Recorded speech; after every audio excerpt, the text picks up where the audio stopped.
the last day, we are limited in terms of what we can say on two fronts. First, in terms of our privacy considerations and some unique considerations that we have as the Department of State, but also because we are limited in terms of what we know at the moment. But I can tell you what we do know and what we can say. We are aware of unconfirmed reports of two U.S. citizens captured in Ukraine. We're closely monitoring the situation. We are in contact with Ukrainian authorities as well as with the International Committee of the Red Cross and the families of the two reported missing U.S. citizens. Of course, we're not able to offer any more on that front because of privacy considerations. But the broader message, and this is something you've heard from us previously, and it's one we reiterate again today, is that we're speaking to the International Committee of the Red Cross. We have discussed this issue broadly with other partners, including our British partners, for instance. If there are other avenues that we feel could shed light on the whereabouts of these two reported missing U.S. citizens, we will pursue that. Well, okay, so you have not spoken to the Russians about this? As of today, we have not raised this yet with the Russian Federation. If we feel that such outreach through our embassy in Moscow or otherwise would be productive in terms of finding out more information on the whereabouts of these individuals, we won't hesitate to do that. Okay, can you just explain what would make you think that it would be productive to reach out to the Russians? Some kind of proof of their captivity? Of course, we likewise haven't seen anything from the Russians indicating that two such individuals are in their custody. If the Russians were to claim that they had such individuals, I assume we would pursue that. If we had reason to believe, credible reason to believe that these individuals were in Russian custody, we would pursue that as appropriate. So just to put a very fine point on it, at this moment, you don't have credible reason to believe that they are being held by Russia? At this moment, we have seen the open press reports, the same reports that you all have seen, but we don't have independent confirmation of their whereabouts, Sean. To follow up on that, I know you mentioned they don't have confirmation that the Russians have them, but in terms of what the message would be to the Russians, I mean, supposedly, according to the reports of their families, they were volunteering with the Ukrainian military.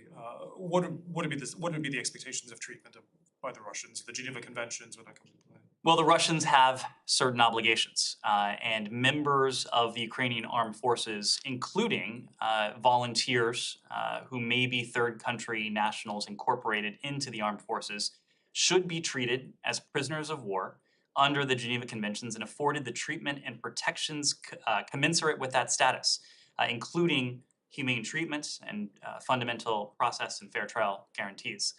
Under the Geneva Convention, POWs are entitled to combatant immunity and cannot be prosecuted for participation in hostilities.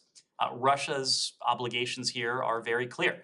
As a party to the Geneva Convention and the first additional protocol, they apply to its detention and treatment of anyone in the armed conflict, regardless of the status that person merits or that Russia purports to recognize of any such individual. Just to follow up on that, I'm sure you're aware of the case of British nationals recently who were caught up in the fighting there. What's the signal from that in terms of how the Russians are treating foreign fighters there? Is there any cause for concern about how they've treated people caught with the Ukrainian forces? Well, of course, and we continue, as do our British partners, and we've been in touch with our British partners on specific cases and on the issue more broadly. The Russians have an obligation to afford humane treatment to anyone in their custody as a result of this conflict. Humane treatment and fundamental process and fair trial guarantees. Anyone who is captured on the battlefield, who are members of the Ukrainian armed forces, including, again, volunteers who need not be Ukrainian nationals, who could be third country nationals, should be afforded the full protections of the Geneva Conventions and the laws of armed conflict. Are they regular Ukrainian army soldiers? Again, can probably say, look, these guys are mercenaries. I can't. They have very severe and draconian kind Again, I can't comment on specific cases, but individuals who are fighting in the effort as part of the Ukrainian armed forces are, um, uh, they do have these protections. I'll make this point though, even if not regarded officially by the Russian Federation as a prisoner of war, any person detained by Russia in connection with the conflict must be afforded fundamental guarantees, including humane treatment and fair trial rights, whether or not the Russians consider them POWs. Anyone who is fighting with Ukraine's armed forces should be treated as a POW. Even if Russia refuses to do that, there are certain fundamental guarantees to which they should be afforded. Would you warn or caution the Russians not to designate them as mercenaries? Of course, our message to them is that those members of the Ukrainian armed forces should be treated as POWs. Anyone captured on the battlefield should be afforded these same basic and fundamental guarantees. Is this the first possible case of detained Americans by the Russians who were fighting in the war, or are there other cases that state is aware? There are reports of one additional American whose whereabouts are unknown. I can't speak to the specifics of that case. Unfortunately, we don't know the full details of that case. To your understanding, was this person fighting the Ukrainians, this unknown? Similarly, our understanding was that this individual had traveled to Ukraine to take up arms. Can you give a time on that, of when this person was identified as missing? This has been in recent weeks. Yes, Jenny. Thank you. Do you mind if I just do one more in Sure. one more in Ukraine? Several European leaders visited Kyiv today, and they voiced support for European Union membership for Ukraine. Obviously, the U.S. isn't part of the European Union, but do you have any stance on this in terms of what this means and what this could mean also potentially for NATO aspirations in the future? We certainly support Ukraine's European aspirations. Our support since Ukraine's independence has been to help place Ukraine on the path, to help support its European aspirations. We continue to, and to this day, continue to work with Ukraine to realize those aspirations. Obviously, this is a question for the EU, but it is also an aspiration that we fully support. Can I just go back to I just want to clarify something about when you said about anyone who was taken off captured on the battlefield should be treated as a POW. Does that mean that anyone at all, or anyone who is in uniform? Because I don't know if there's a comparison to be made. I'm sure you'll say there isn't, but what about the battlefield in Afghanistan, where clearly the United States did not treat enemy combatants as POWs? Are you making a distinction between what's going on in Ukraine and what has happened in Iraq or Afghanistan? So first, when it comes to Ukraine, again, our position is that members of the Ukrainian armed forces, whether they are Ukrainians or third country nationals, should be treated as prisoners of war under the Geneva Conventions. When it comes to Afghanistan, all U.S. military detention operations conducted at Guantanamo Bay are carried out in accordance with the law of armed conflict, also known as the law of war, or international humanitarian law, including Common Article 3 of the Geneva Conventions of 1949 and all other applicable international and domestic laws. So our position on this has been consistent. Oh, okay. So those Geneva Conventions allow waterboarding and things like that? No, you can smile and nod, but really? Matt, we have These people were not treated as, and I understand if you're gonna make a distinction between those people who may be, terrorists or quote unquote enemy combatants and those who are, uniformed members of a military, but are you making that distinction, or are you saying that the US has always treated anyone it's taken prisoner on a battlefield as a prisoner of war? the policy of the United States has been that all U.S. military detention operations conducted at Guantanamo Bay are carried out in accordance with the law of armed conflict, including the applicable portions of the Geneva Conventions. Okay. Now, we Well, have spoken at length. We have spoken at length, not as much during this administration, but certainly during the last administration in which I served about the ways in which America lost its way in some very notable instances in our pursuit, in our prosecution of the war on terrorism. I'm not here to relitigate that. I think we Okay, all I'm have. not asking you, but I just wanna know, I'm not asking you to relitigate it, I just wanna know if are you making a distinction between the two? Or are you just saying that with some unfortunate exceptions, the US has always hewed to respecting the laws of war? This has been our policy when it comes to detention operations at Guantanamo Bay. You know, do we know for sure whether they were wearing actual Ukrainian army uniforms with insignias and all that? And a rank or anything? Saeed, as I said, I can't speak to specific cases. Yeah. Jane. Thank you. Russia, China, and North Korea. In a recent phone call with Russian President Putin, Chinese President Xi Jinping said the Russian war was justified and supported Russia. What is your comment on China's support of the unjustified Russian war? The alignment and the partnership between China and Russia is something that we've spoken quite a bit about, and including in recent weeks. Secretary Blinken noted it during his speech recently on our approach to the PRC. To put it bluntly, we're concerned about China's alignment with Russia. We have noted statements from the PRC claiming that China is neutral, but its behavior, its rhetoric, its actions suggest that it is anything but. It is still investing in close ties with Russia. We've seen this from the earliest days of this conflict, even before this conflict, as Russia amassed its forces along Ukraine's borders.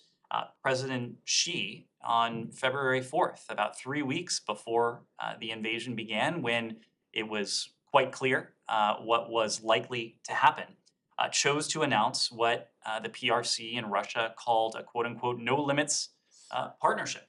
And in the joint statement that emanated 5,000 words from the meeting between those two world leaders, they put forward a vision of the world order that is profoundly illiberal, that is profoundly differently espoused, but have sought to promote and protect.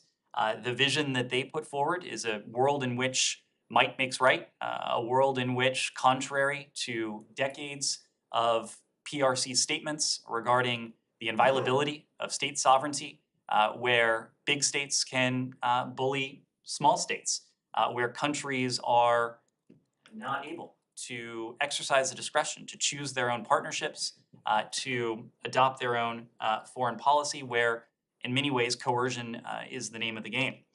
So in key respects, despite what we hear from the PRC, a stance of stated and purported neutrality, the PRC has already made a choice.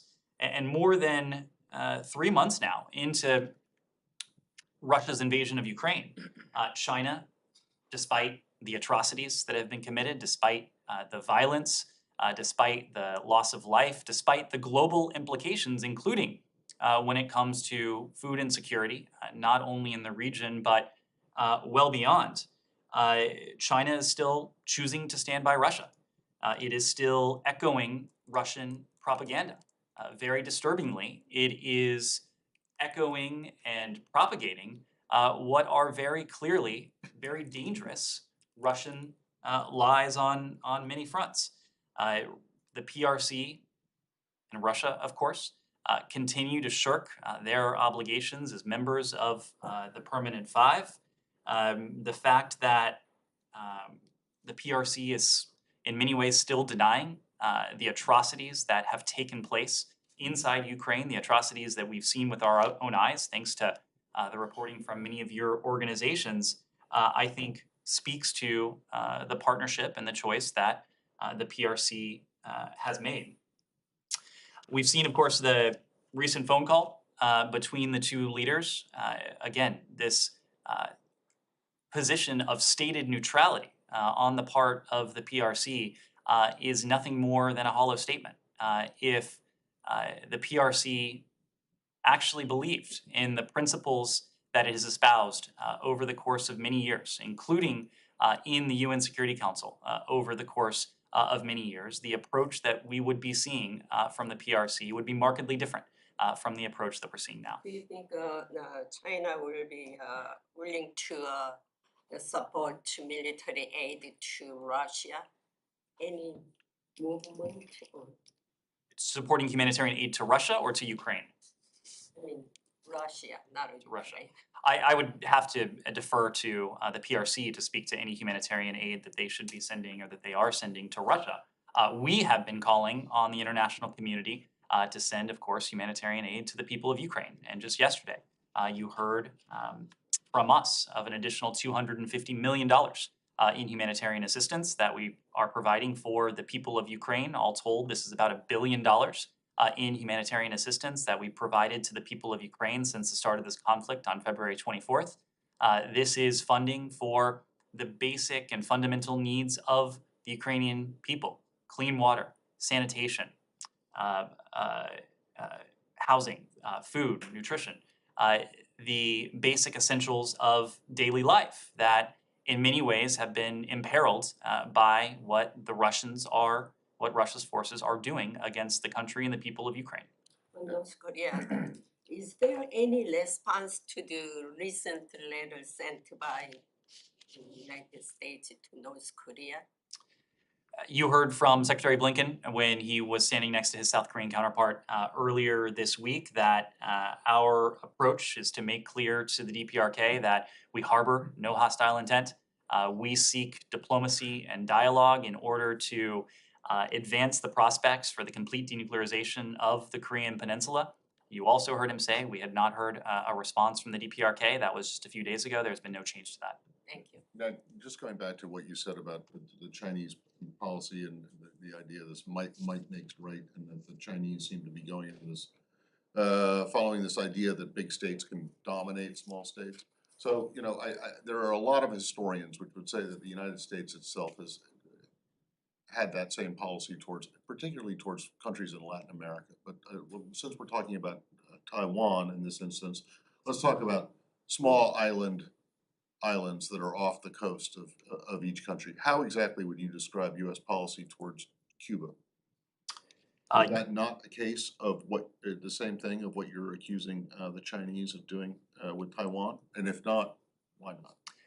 Matt, I think you can compare what Beijing is doing to Taiwan with clear acts of intimidation, flying sorties into what is clearly if Matt, are you going back 60 years? Is that where you're going to? Sure, I go back longer than Matt, we've had this conversation before. I'm here to speak to the Biden administration, not to the Kennedy administration or the Eisenhower administration. Okay, so let's talk about the Biden administration and its policy towards Cuba, which still has the embargo, right? Is that not a case of a big state trying to dominate a smaller state? This is exactly the same thing that you're complaining that China's doing. This is a case of the United States seeking to help advance the democratic aspirations of the people of Cuba. If you take a look at what we've done, including in recent weeks, we've taken steps that seek to fulfill those aspirations: family reunification, visa processing, providing support to Cuban entrepreneurs, taking measures of accountability on senior Cuban officials who've been responsible for the repression, including the renewed repression that has followed the July 11th protests. So our approach to Cuba, I think, is the comparison you're trying to make. I'm not trying to make the comparison, I'm asking you if there is a comparison.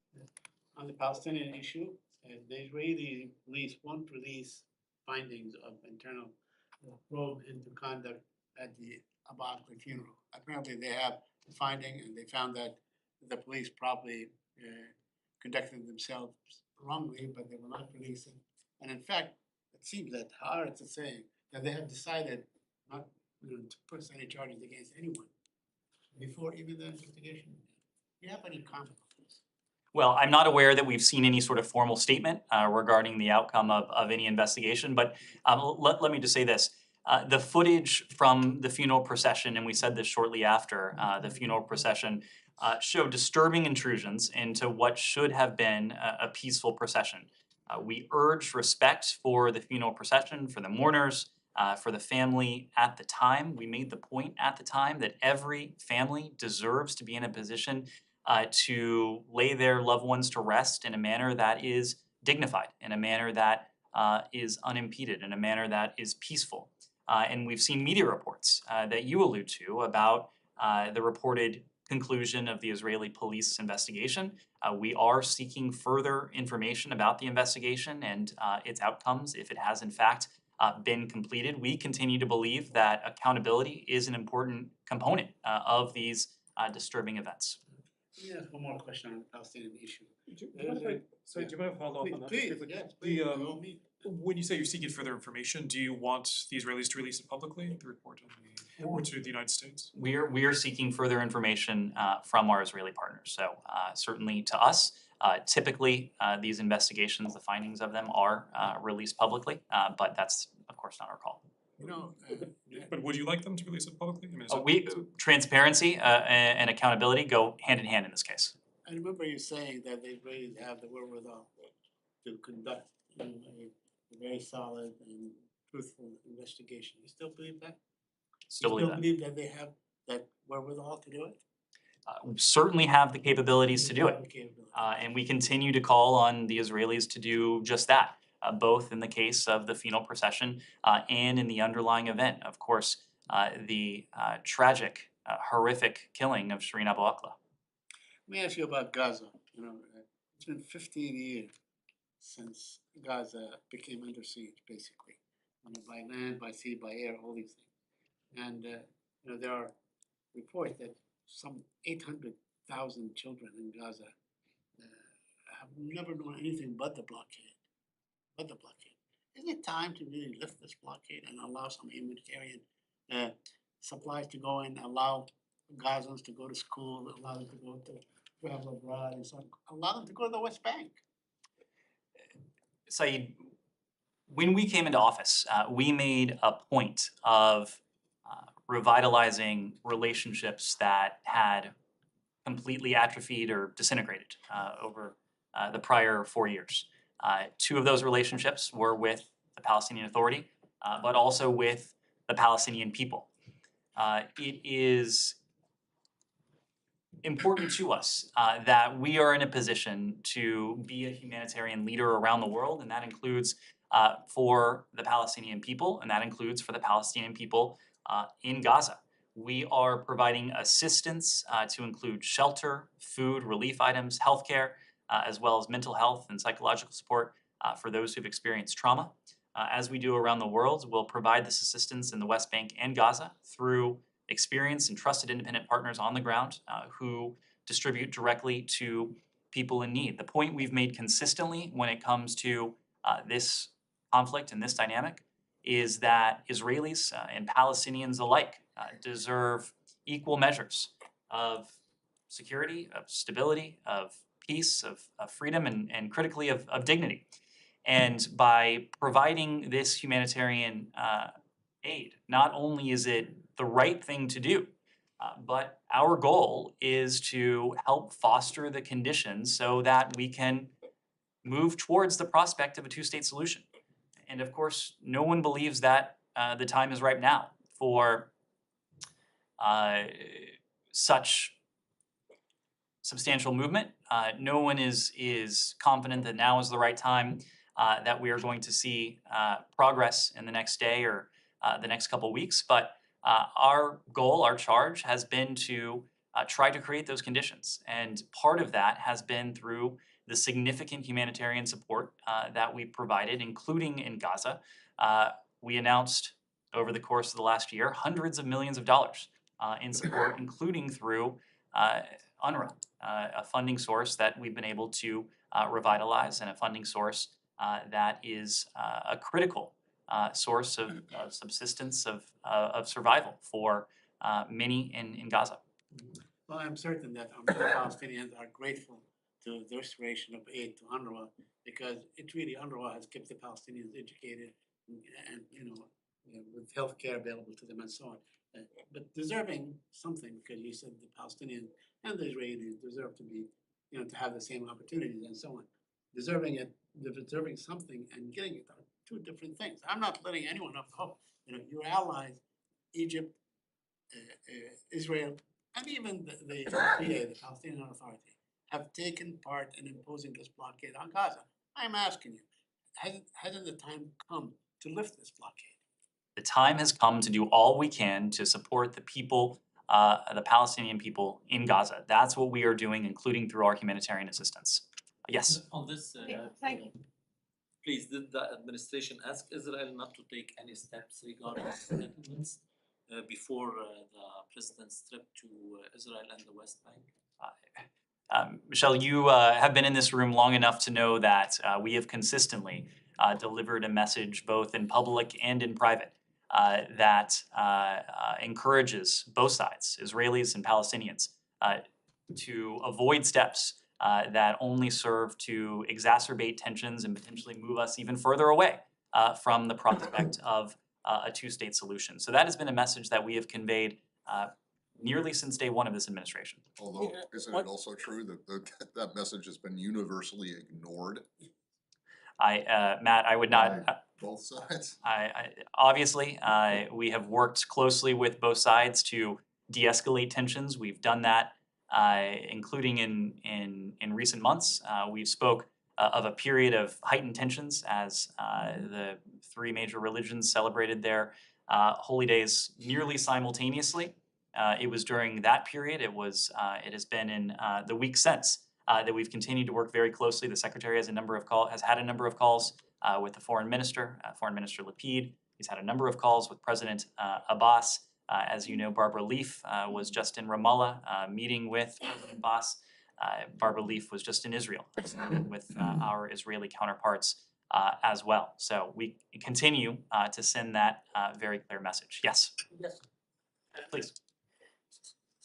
You said you're encouraging, always you've been saying encouraging both sides to refrain from doing those kind of things. But what if encouraging has been proven years and years is not working? I'm sorry, I missed the last part of the question. What if encouraging, the Israeli in this case, about the settlement, what if encouragement policy is not working?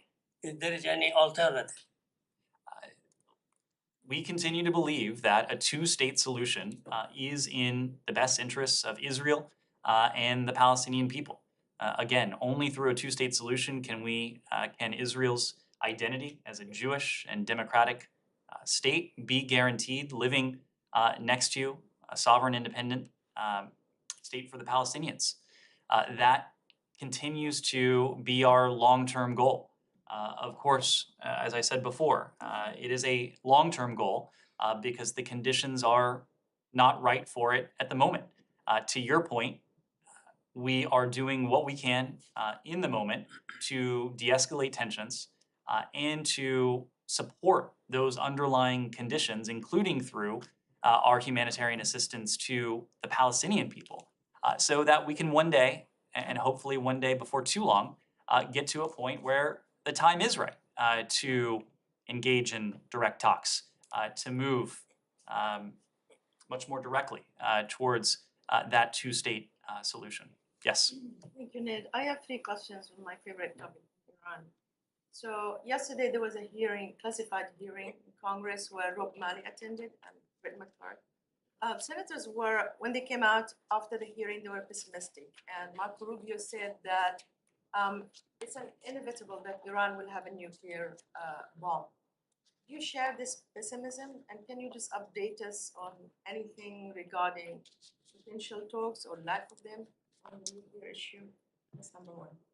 So we do not believe it is inevitable that Iran will have a nuclear weapon. And in fact, President Biden has made a commitment that Iran will never acquire a nuclear weapon.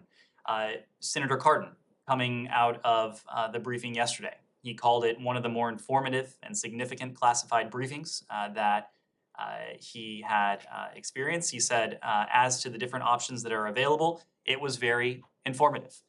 There have been a number of senators, of course, who have voiced their opinions on the question of Iran's nuclear program.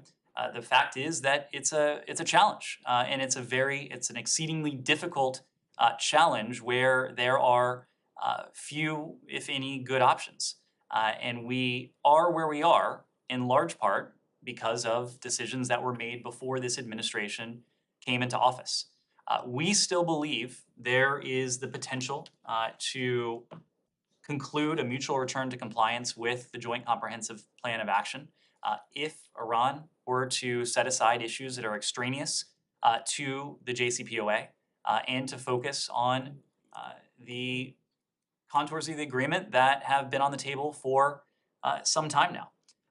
We're continuing to push for that and to work closely with our European partners towards that end, because we continue to believe, as do a number of lawmakers on the Hill, and you heard from several of them yesterday. We continue to believe that it would be profoundly in America's national interest if we were able to return to mutual compliance with the Iran deal, principally because it would require Iran to once again be limited by the strictest, the most intrusive inspections and monitoring regime ever negotiated, and subject to the strict limits that the JCPOA places on Iran's nuclear program. Now, it's an open question if we can get there. There's a lot to suggest we won't be able to, but we are and have been preparing equally for scenarios where there is a mutual return to compliance with the JCPOA and the scenario where there is not, and a scenario where we will continue to work closely with our partners and allies, but working with those same partners and allies, we will pursue a different approach that will nonetheless ensure that we're able to live up to the commitment President Biden has made that Iran will never be able to acquire a nuclear weapon. Yeah, I'm not gonna ask you about Plan B, because I know the answer, but we have seen widespread protests in Iran. I'm bringing you back to different administrations that Matt was alluding to. During the Obama administration, there was a green movement. Do you think that this can, be closer to anything that could be harnessed or be interpreted as a protest against the regime, or do you think it just basically it's just people asking for basic demands, considering what's happening in terms of prices, etc.? And will the administration support these protests? Well, we've seen this dynamic previously in Iran, that they usually start with a approximate cause, and then they expand to take on a broader cause. What we're seeing now is brave Iranians demanding that their government address their legitimate concerns. Iran's government's mismanagement and neglect have left the Iranian people with their most basic needs largely unmet. And we condemn the use of violence against peaceful protesters. We support the human rights of Iranians to peacefully assemble and express themselves without fear of violence or retribution. And this is the very same message that we've delivered the world over. The Secretary has made clear as well that we condemn the partial or complete government-imposed internet shutdowns, among other tactics that we've seen the Iranian government attempt to resort to prevent the exercise of freedom of expression online and to restrict the ability of independent journalists to serve the public. As we do around the world, we support the right of peaceful protesters. And since 2014, in this case, the Treasury Department has authorized the provision of a wide range of personal communication software and services to Iranians. This is something that we do around the world to see to it that efforts on the part of governments to stifle the ability of their citizens to communicate, to exercise their fundamental rights to freedom of expression, to freedom of assembly, cannot be trampled. And we'll continue to work with the private sector and the Treasury Department to identify additional measures to support and facilitate the free flow of information inside of Iran. One last question on Iran. We have seen lately an assassination of many Iranian scientists. That cannot be a coincidence. So do you think this is like part of a containment policy when one of your allies in the face of the much talked about, there is the Iran talks are not going anywhere? I'm just not in a position to comment one way or the other on that, but we have a commitment. It's a commitment we share with many of our allies and partners around the world that Iran will never be able to acquire a nuclear weapon. Can I just ask you about your choice of a senator that you wanted to quote after that hearing? Senator Cardin, the only person who you could find who came out of that hearing having been impressed. And the reason I'm asking is because if you don't remember, I'll remind you how he voted on the JCPOA back in 2015. He voted against it. And Matt, the fact is that there are a number of I don't want to speak to lawmakers, but I will speak to. Well, do you have anyone else there that you can cite? I will speak Or was to. he the only one? I will. And if he was the only one, you might want to ask your people who gave you that. No, but why- Matt, why choose someone who voted against? No, but I think that's actually an important point. There are a number of countries, there are a number of world leaders who in 2015 weren't enthusiastic about the JCPOA. But given where we are now, given the awful choices that were made before this administration, part of our engagement with Congress has been to make very clear, based on the intelligence, the scale of the challenge that we face with Iran's nuclear program. Of course, none of us wishes that we were in this position. We wouldn't be in this position if the last administration had not decided to scrap the JCPOA that was manifestly working according to this building, according to our intelligence community, according to the IAEA. But we don't have the option of going back in time. We do have the option of going back into the JCPOA. If we were to go back into the JCPOA, we would be in a better position vis-a-vis Iran's nuclear program. The fact is, and yesterday the briefers went into more detail, and they have in the past as well, the breakout time has diminished significantly. It can now be measured not in months, not in a year, as it was upon the implementation of the JCPOA in January of 2016, but in weeks or potentially even less. So the options we have, there is no silver bullet. But we do have an option that may still be in the offing. It is still in the offing if Iran decides to come to the table in a way that that sets aside issues that are extraneous, to put us in a much more advantageous position when it comes to Iran's nuclear program. Now, one final point on this. Iran's nuclear program is the most proximate challenge and threat we face from Iran, but it, of course, is not the only one. It's ballistic missile program, support for proxies, it's support for terrorist groups, it's exportation of instability throughout the region. All of these things are challenges, threats that we could address much more effectively were the challenge of a nuclear, unconstrained Iranian nuclear program no longer on the table. If we're to set that aside, we would have much more bandwidth and ability to address challenges that are also urgent and important to us and our partners. Yes, Shannon. On sanctions levied against Russia, there are reports that some administration officials are increasingly questioning their efficacy, whether they're hitting average citizens harder than the Kremlin, and whether they're significantly driving up global inflation. Now, does the department still stand by its strategy, and what level of collateral damage is acceptable? We do still stand by our strategy, and it is a strategy that is not only targeted, it is targeted at the Kremlin, it is targeted at the cronies and support networks behind key decision makers in Russia. It is a strategy that entails not only financial sanctions, but export controls that both in the near term and even more so over the longer term starve Russia of what it needs for its industrial base, for its technological base, for its defense base, and other critical and strategic sectors.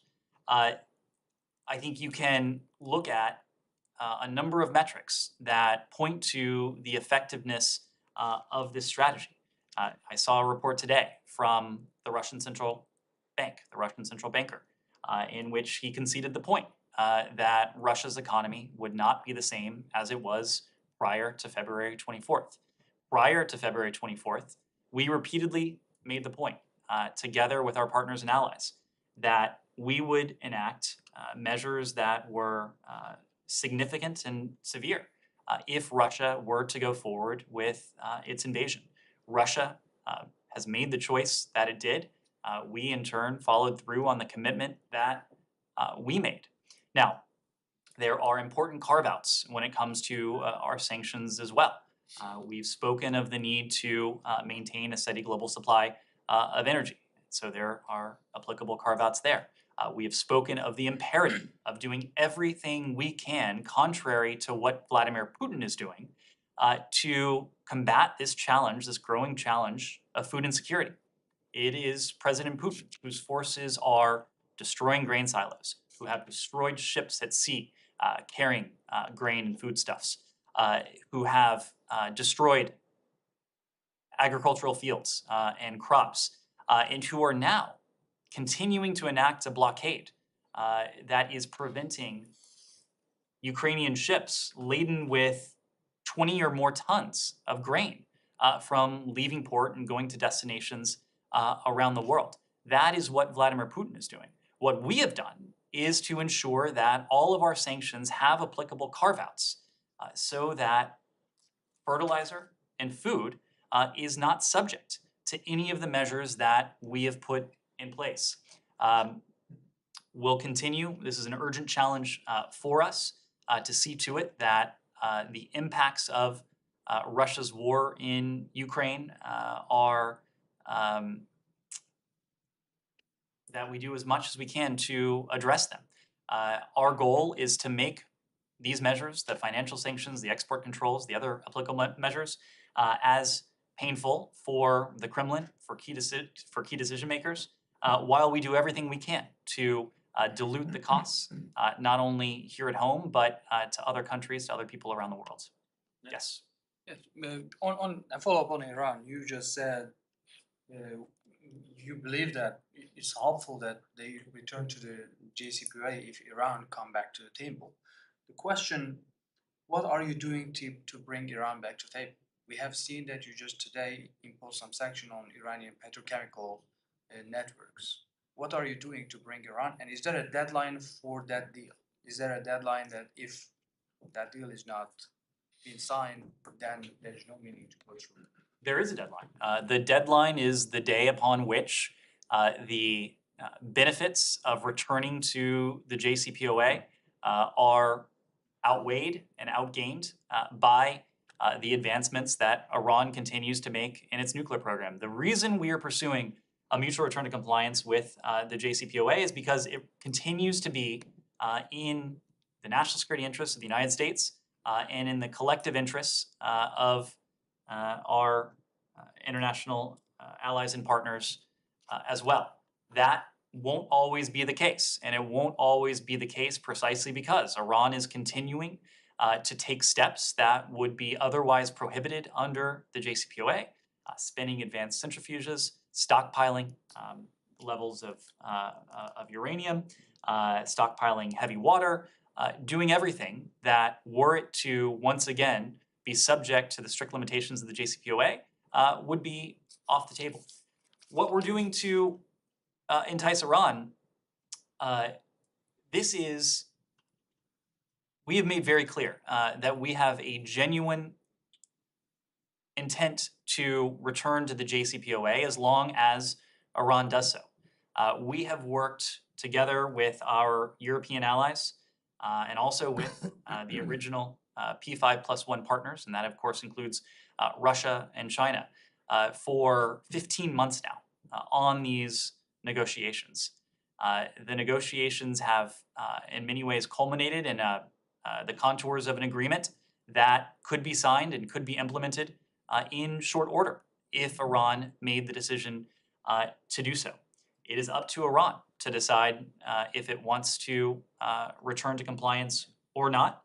If Iran chooses not to do so, if it chooses to continue to raise issues that are extraneous to the JCPOA, we have other options that are available to us. These are other options that we've discussed with our allies and partners over the course of many months, and we'll pursue them. We are talking about weeks for breakout time. you have been from this podium saying that Iranians are away just for weeks from acquiring it. When is that deadline actually? You know, when is that deadline when the JCPOA is not going to work anymore? Iranians are just far away from the nuclear weapon for weeks. The deadline is when it's no longer in our national security interest to pursue it. It continues to be the case that mutual return to compliance would put us in a far preferable position to where we are now. But again, that won't always be the case. And also another Right, topic. well, Greece is increasingly arming the islands just miles away from Turkey that are limited under certain agreements. What is the U.S. position on this topic, and do you endorse this militarization of islands? Our position on this is the same one you heard a couple weeks ago, and the sovereignty and territorial integrity of all countries should be respected and protected. We continue to encourage our NATO allies, Greece and Turkey in this case, to work together to maintain peace and security in the region and to resolve their differences diplomatically. We urge our allies to avoid rhetoric that could further raise tensions. Greece and Turkey, of course, are both strong partners. They're key NATO allies to the United States, and we will continue to urge both of them to de-escalate tensions. Yes? Thank you so much. This is Jahazev Ali from Airline News TV Pakistan. We have seen a rise in Islamophobia in India. A few weeks ago, members of Indian ruling party BJP made demeaning comments about Prophet Muhammad. On this, there are protests going on in India while the houses of protesting Muslims are being bulldozed. Would you like to say something about these hate crimes committed by Indian government against Muslims and other minorities? Well, this is something that we've condemned. We've condemned the offensive comments made by two BJP officials, and we were glad to see that the party publicly condemned those comments. We regularly engage with the Indian government at senior levels on human rights concerns, including freedom of religion or belief, and we encourage India to promote respect for human rights. The secretary said when he was last in New Delhi last year that the Indian people and the American people, we believe in the same values, human dignity, human respect, equality of opportunity, and the freedom of religion or belief. These are fundamental tenets, these are fundamental values within any democracy, and we speak up for them around the world. Sir, India and other Asian nations are becoming an increasingly vital source of oil revenues for Moscow, despite strong pressure from the US. Are you still talking with the Indian authorities on that? Offering something else, man, you can sell more oil to them they don't get from the Moscow. We have had a number of discussions with our Indian partners, and the point that we have made is that every country is going to have a different relationship with Moscow.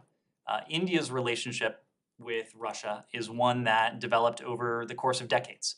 And it developed over the course of decades at a time when the United States wasn't prepared or able to be a partner of choice for the Indian government. That has changed. This is a legacy of a bipartisan tradition now that has been the case for more than 2 decades. It goes back really to the Clinton administration, certainly to the George W. Bush administration, where the United States has sought a partnership with India, has sought to be a partner of choice for India, including when it comes to the security realm.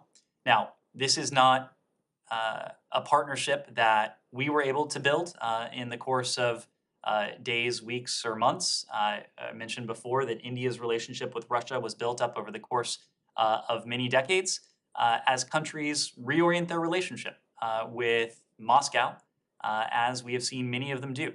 This will be a gradual process. But throughout it all, we have made clear to our Indian partners that we are there for them. We are ready and able and willing to partner with them, and we've done just that. Of course, we had a 2+2 dialogue with our Indian partners not too long ago. We will see Prime Minister Modi once again in the context of the I2U2, the arrangement we have with the UAE and Israel, along with India, incorporating India into many of the partnerships we have, including, of course, the Quad. and that is a group that this administration has sought to revitalize and has done so at very high levels, including at the leader level on four time and So I have one last question. Has there been progress in US-Pakistan relations under the new Pakistani government? Because we have seen the former Prime Minister Imran Khan still selling the conspiracy theories. So is there any progress or contact with the new Pakistani government? Well, we have had a couple occasions now to meet with representatives of the new Pakistani government. When we were in New York last month for the Food Security Ministerial, Secretary Blinken had an opportunity to sit down with his Pakistani counterpart to meet him face to face in his position for the first time. It was a very good, constructive discussion regarding the full range of issues, including the issue of food security. We were there in New York at the time to deal with it and to deal with the many after effects of Russia's invasion of Ukraine. That was also a topic of discussion. But Pakistan is a partner of ours, and we will look to ways to advance that partnership in a manner that serves our interests and our mutual interests as well. Jenny. Do you have any update on Brittany Griner and Paul Whelan? Has there been any contact between the US and Russia since her pretrial detention was extended? So I mentioned this yesterday, that we had not received any prior formal notification from the Russian government before it was later announced that her pretrial detention had been extended by another couple weeks. Of course, what we heard yesterday was another injustice heaped upon what was already injustice. The fact that Brittany Griner has been in detention, wrongfully so, for months now. Similarly, with Paul Whelan, someone who has been in Russian detention for years. We have called for the release of both of them beyond make these public calls. We are working assiduously behind the scenes, quietly, to do everything we can to see to it that they are released as soon as possible. And those are efforts that continue So day no in, day out. conversations since the extension then? I don't have any to read out to Can I you. quickly follow up on the third missing American in Ukraine? I know you're limited by the Privacy Act, but does the State Department have an understanding of who this individual is, and are you in touch with their family? We are in touch with the family, yes, Ian.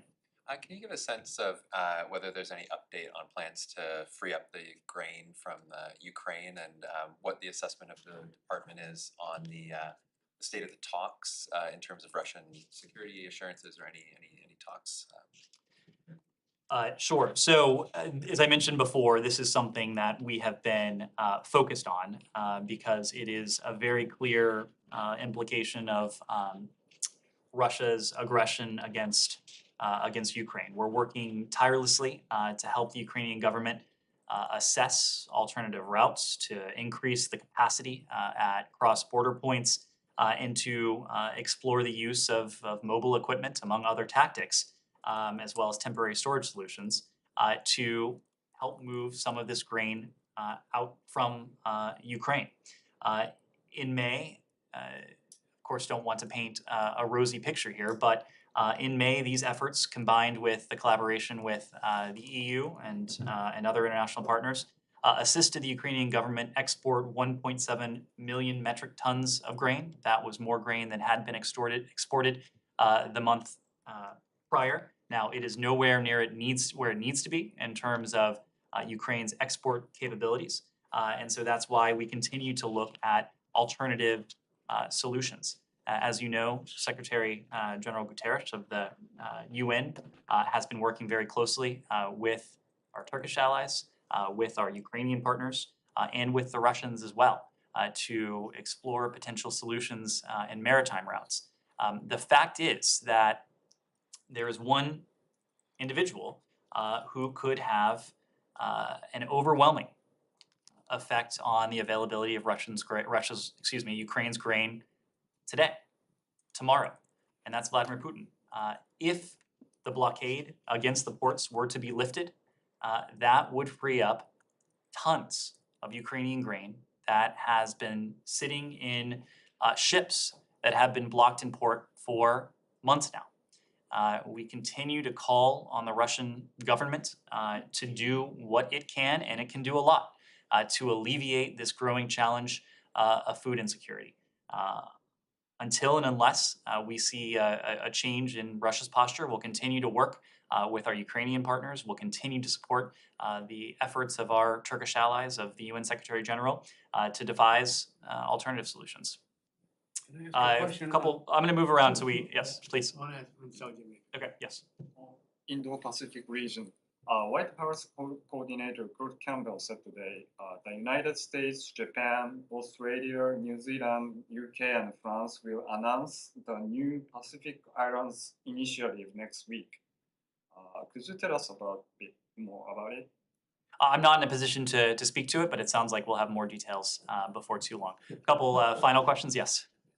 Going back to human rights violation in Iran, yesterday United Nations Commission for High Commission for Human Rights published a letter signed by 11 human rights experts warning about violent civil society crackdown happening in Iran. In recent days, we are witnessing a very widespread crackdown against different communities, teachers, retired communities. Any reaction do you have about the OHCHR's letter?